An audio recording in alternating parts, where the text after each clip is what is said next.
Good morning student. अज असीं फिर करन जा रहे हैं क्लास 12th ਦੇ इकनॉमिक्स ਦਾ चैप्टर नंबर 1। ठीक है बेटा, तो ਆਪਾਂ ना चैप्टर नंबर 1 ਦੀ ਪਾਰਟ 1 जी वीडियो हैगी है पहले बना के रखी हुई है।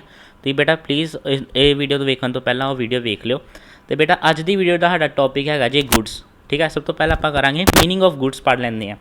कहता the goods means anything which has a defined shape size economic value volume and is capable to satisfy the human being wants. हुण बेटा गुड्स कोई भी चीज़ ਆਪਾਂ ਲੈ ਸਕਦੇ ਜਿਹਦੀ ਕੋਈ ਸ਼ੇਪ ਹੈਗੀ ਆ, ਜਿਹਦੀ ਕੋਈ ਸਾਈਜ਼ ਹੈਗੀ ਆ। ਜਿਵੇਂ ਹੁਣ ਇਕਨੋਮਿਕ ਵੈਲਿਊ ਮਤਲਬ ਕੀ ਹੈਗਾ, ਜਿਸ ਤਰ੍ਹਾਂ ਹਰ ਇੱਕ ਚੀਜ਼ ਪੈਸਿਆਂ ਤੋਂ ਖਰੀਦੀ ਜਾਂਦੀ ਹੈ। ਠੀਕ ਹੈ, ਅਤੇ ਉਹ ਚੀਜ਼ ਗੁੱਡਸ ਕਹਿੰਦੇ ਜਿਹੜਾ ਕਿ ਹਿਊਮਨ ਵਾਂਟਸ ਨੂੰ ਸੈਟਿਸਫਾਈ ਕਰ ਪਾਉਣ। ਜਿਸ ਤਰ੍ਹਾਂ ਮੰਨ ਲਓ ਕਿ ਹੁਣ ਤੁਸੀਂ ਬਾਹਰ ਜਾਂਦੇ ਪਏ ਗਰਮੀ ਦੇ ਵਿੱਚ, ਅੱਜ ਕੱਲ੍ਹ ਵੈਸੇ ਵੀ ਗਰਮੀ ਦਾ ਮਹੀਨਾ ਚੱਲਦਾ ਪਿਆ, ਤੁਸੀਂ ਬਾਹਰ ਜਾਂਦੇ ਪਏ ਅਤੇ ਹੁਣ ਤੁਸੀਂ ਪੀਣਾ ਜੇ ਕੋਈ ਸ਼ੇਕ ਪੀਣਾ ਜਾਂ ਕੋਈ ਮੰਨ ਲਓ ਕਿ ਲਿਮਕਾ ਜਾਂ ਕੋਲਡ ਡਰਿੰਕ ਪੀਣੀ ਹੈ ਨਾ। ਹੁਣ ਲਿਮਕਾ ਜਾਂ ਕੋਲਡ ਡਰਿੰਕ ਪੀਓਗੇ, ਇਹ ਤੁਹਾਡੀ ਵਾਂਟ ਹੋ ਗਈ ਉਸ ਚੀਜ਼ ਦੀ, ਤਾਂ ਹੁਣ ਉਹ ਵਾਂਟ ਨੂੰ ਤੁਸੀਂ ਖਰੀਦਣ ਲੱਗੇ ਕੀ ਸਪੈਂਡ ਕਰੋਗੇ, ਮਨੀ ਸਪੈਂਡ ਕਰੋਗੇ। ਠੀਕ ਹੈ ਬੇਟਾ, ਇਹ ਤਾਂ ਸਿੰਪਲ ਹੈਗਾ ਕਿ ਗੁੱਡਸ ਕਿਹਨੂੰ ਕਹਿੰਦੇ ਨੇ। ਇਹਦੇ ਵਿੱਚ ਫੋਰ ਐਗਜ਼ਾਮਪਲ ਹੋ ਗਿਆ pen, copy, laptop, mobile etcetera. ਇਹ ਸਾਰੇ ਗੁੱਡਸ ਹੈਗੇ ਨੇ। ਪੈਨ, ਕਾਪੀ, ਲੈਪਟੋਪ, ਮੋਬਾਈਲ ਵੀ ਕਹਿ ਸਕਦੇ ਹੋ, ਬੁੱਕਸ ਵੀ ਕਹਿ ਸਕਦੇ ਹੋ, ਕਿਉਂਕਿ ਤੁਸੀਂ ਬੁੱਕਸ ਵੀ ਤਾਂ ਖਰੀਦਦੇ ਹੀ ਹੋ ਨਾ। ਤੁਸੀਂ ਵੀ ਕਹਿ ਸਕਦੇ ਹੋ, ਬੈਕਪੈਕ ਵੀ ਕਹਿ ਸਕਦੇ ਹੋ। ਠੀਕ ਹੈ, ਬਹੁਤ ਹਰ ਤੁਸੀਂ ਆਪਣੇ ਆਲੇ ਦੁਆਲੇ ਵੇਖ ਸਕਦੇ ਹੋ, ਹਰ ਇੱਕ ਚੀਜ਼ ਨੂੰ ਹੀ ਆਪਾਂ ਗੁੱਡਸ ਕਹਿੰਦੇ, ਕਿਉਂਕਿ ਹਰ ਇੱਕ ਚੀਜ਼ ਹੀ ਆਪਾਂ ਪੈਸੇ ਤੋਂ ਨਾਲੋਂ ਖਰੀਦਦੇ ਨੇ। ਠੀਕ ਹੈ, ਹੁਣ ਬੇਟਾ ਸਾਡਾ ਸੈਕਿੰਡ ਟੋਪਿਕ ਆ ਜਾਂਦਾ ਟਾਈਪਸ ਆਫ ਗੁੱਡਸ। ਠੀਕ ਹੈ ਬੇਟਾ, ਸਭ ਤੋਂ ਪਹਿਲਾਂ ਸਾਡਾ ਹੈਗਾ ਫਾਈਨਲ ਗੁੱਡਸ। ਕਹਿੰਦੇ the final goods are nothing but those goods which use either for consumption or for investment. Therefore the all goods that are purchased by the consumer household are final goods. ठीक है बेटा, ਇਹ basically ਜਿਹੜਾ final goods ਦਾ ਆ ਮਤਲਬ ਹੁੰਦਾ ਹੈ ਕਿ ਜਿਵੇਂ ਮੰਨ ਲਓ ਕਿ ਜਿਹੜਾ ਕਿ ਆਪਾਂ ਫਾਈਨਲੀ ਆਪਾਂ ਯੂਜ਼ ਕਰਨੇ ਹੁੰਦੇ ਆ। ਜਿਸ ਤਰ੍ਹਾਂ ਮੰਨ ਲਓ ਕਦੀ ਕਦੀ ਹੁੰਦਾ ਨਾ, ਜਿਸ ਤਰ੍ਹਾਂ ਜਿਹੜੇ ਇੰਟਰਮੀਡੀਏਟ ਗੁੱਡਸ ਹੁੰਦੇ ਆ ਉਹ ਹੁੰਦੇ ਨਾ ਜਿਹੜੇ ਰॉ ਮਟੀਰੀਅਲ ਤੋਂ ਗੁੱਡਸ ਬਣਦੇ, ਜਿਸ ਤਰ੍ਹਾਂ ਸ਼ੂਗਰ ਕੇਨ ਤੋਂ ਬਣਦੀ ਆ ਸ਼ੂਗਰ, ਹੈ ਨਾ। ਹੁਣ ਮੰਨ ਲਓ ਫਾਈਨਲ ਗੁੱਡਸ ਦੀ ਐਗਜ਼ਾਮਪਲ ਲੈਂਦੇ ਟੈਲੀਵਿਜ਼ਨ ਦੀ। ਹੁਣ ਮੈਂ ਟੈਲੀਵਿਜ਼ਨ ਆਪਣੇ ਘਰ ਵਾਸਤੇ ਲੈਣਾ, ਹੁਣ ਮੈਂ ਅੱਗੇ ਉਹਨੂੰ ਵੇਚਾਂਗਾ ਤਾਂ ਨਹੀਂ ਨਾ। ਠੀਕ ਹੈ ਨਾ, ਟੈਲੀਵਿਜ਼ਨ ਮੈਂ ਆਪਣੇ ਘਰ ਵਾਸਤੇ ਲਿੱਤਾ, ਉਹ ਹੈਗੀ ਫਾਈਨਲ ਗੁੱਡ ਦੀ ਐਗਜ਼ਾਮਪਲ। ਠੀਕ ਹੈ ਬੇਟਾ, ਜਦੋਂ ਆਪਾਂ ਖੁਦ ਕੰਜ਼ਿਊਮ ਕਰਦੇ ਪਏ ਹਾਂ ਜਾਂ ਆਪਣੇ ਖੁਦ ਆਪਣਾ ਕੰਜ਼ਿਊਮ ਕਰਦੇ ਪਏ ਕੋਈ ਚੀਜ਼ ਨੂੰ, ਉਹ ਸਾਡੀ ਫਾਈਨਲ ਕੰਜ਼ੰਪਸ਼ਨ ਹੀ ਕਹਿੰਦੇ, ਫਾਈਨਲ ਗੁੱਡਸ ਹੀ ਕਹਿੰਦੇ ਉਹਨੂੰ। ਠੀਕ ਹੈ ਬੇਟਾ, ਹੁਣ ਅੱਗੇ ਹੈਗਾ ਟਾਈਪਸ ਆਫ ਫਾਈਨਲ ਗੁੱਡਸ। ਠੀਕ ਹੈ, ਸਭ ਤੋਂ ਪਹਿਲਾਂ ਸਾਡਾ ਆਉਂਦਾ consumption goods.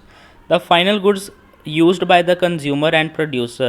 If the goods are consumed by the ultimate customer, then these goods are called consumption. ਹੁਣ ਬੇਟਾ ਮੈਂ ਤੁਹਾਨੂੰ ਪਹਿਲੇ ਦੱਸਿਆ ਕਿ ਜਿਵੇਂ ਮੈਂ ਟੈਲੀਵਿਜ਼ਨ ਇੱਕ ਦੁਕਾਨ ਤੋਂ ਖਰੀਦ ਲਈ।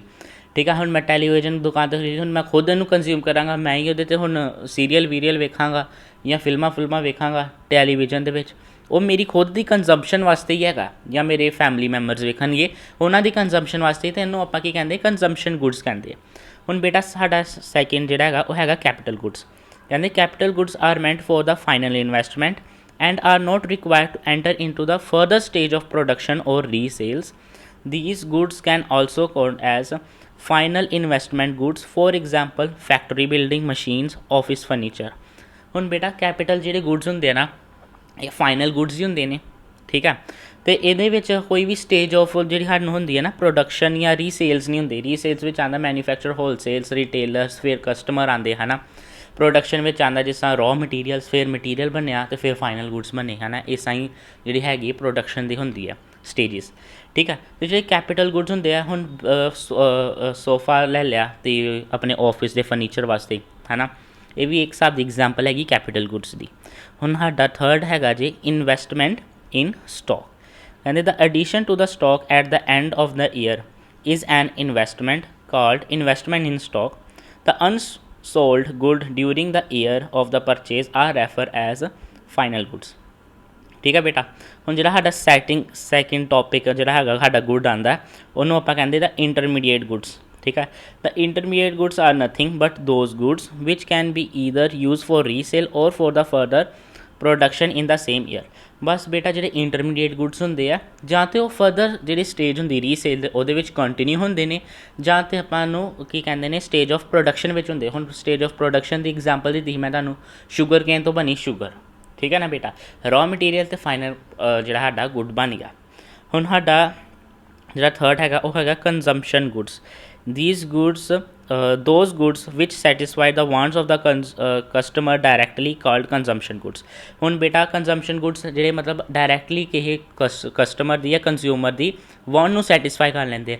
ਹੁਣ ਮੇਰੀ ਵਾਂਟ ਹੀ ਜੇ ਮੰਨ ਲਓ ਕਿ ਮੈਂ ਗਰਮੀ 'ਤੇ ਗਿਆ, ਮੇਰੀ ਵਾਂਟ ਹੈਗੀ ਸੀ ਕਿ ਮੈਂ ਹੁਣ ਪੀਣੀ ਕੋਲਡ ਡਰਿੰਕ ਲਿਮਕਾ ਹੈ ਨਾ, ਕੋਈ ਵੀ ਮੰਨ ਲਓ ਥਮਸ ਅਪ, ਅਤੇ ਮੈਂ ਦੁਕਾਨ ਤੋਂ ਗਿਆ, ਮੈਂ ਦੁਕਾਨ ਤੋਂ ਪੈਸੇ ਦਿੱਤੇ, ਮੈਂ ਲੈ ਲਈ ਲਿਮਕਾ। ਹੁਣ ਮੇਰੀ ਜੇ ਮੈਂ ਪੀ ਲਾਂਗਾ ਉਹਨੂੰ ਤਾਂ ਮੇਰੀ ਵਾਂਟ ਸੈਟਿਸਫਾਈ ਹੋ ਜਾਏਗੀ।